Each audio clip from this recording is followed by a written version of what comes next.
Welcome to my new series where I look back at rods and potentially try to bring them back into the meta. Here's our first ever customer, the Star Shell Rod. Now, you might remember this beauty from this little captain over here. He had a main quest line. Now, what did he give you in the end? Our star of the show right here. Now, unfortunately, that's why it was dismissed. But after reading up on the stats, I decided to give it a revisit because this thing is potentially pretty amazing. Now, you may be asking, how exactly do you turn this rod into a good one, Nessie, with its base stats? So, you're going to want to go with Swift Might at the altar, Twisted, Sanctified, and any limited relic that gives you progress speed. And now you may be asking, what makes it so good? For starters, when you start fishing with this rod, it immediately deploys a wave effect, which stuns the fish for about 4 to 6 seconds immediately. But the best part about the stun is you can always predict where it's going to go. The wave always starts stunning it from the left to the right. Then after it does a single bounce to the left after stunning the fish, it comes back and stuns it from right to left. So if you follow that pattern every single time, you'll know where the fish is going to be stunned at. And then as a side bonus, it drops shells from the top. And you don't immediately have to collect the shells. They usually stay on the bar for at least 2 seconds. You up your progress speed a bit, and it's just a nice little bonus. But mostly what carries this rod is predictable stun it has. So top that with progress speed, and most fishes don't have a chance at all. And then it can be used to catch most bosses if you invest into true progress speed. It also has a 5% chance every catch to give you a random drink from the bar. So if you're lucky enough with that number, 1 out of 20, you can get buff after buff after buff. Now it's not a guarantee, so it doesn't give you it every 20th fish, but you can really get lucky and have some insane drinks up for a large amount of time. Coconut Cooler gives you 10% resilience, a 5% extra force progress, and a little bit of walk speed. Pineapple Punch gives you 25% extra luck and 25% natural mutation chance. Sunset Smoothie gives you 10% extra XP and 10% fish size. Lagoon Lemonade gives you 15% lure speed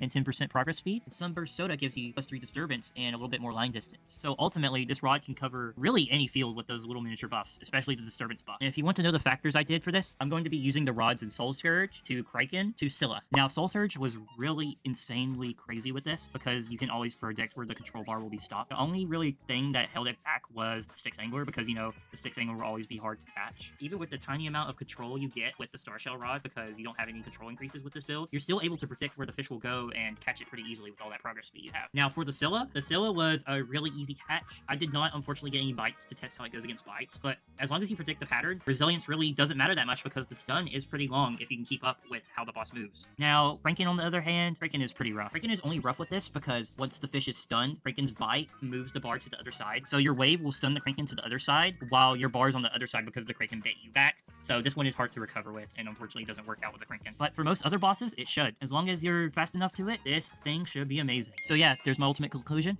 Try this build out for yourself if you're bored of using the same old fishing rods all the time. And I hope it gives more people the insight to try this rod out because it got dismissed pretty early on. See you guys in the next video. Peace.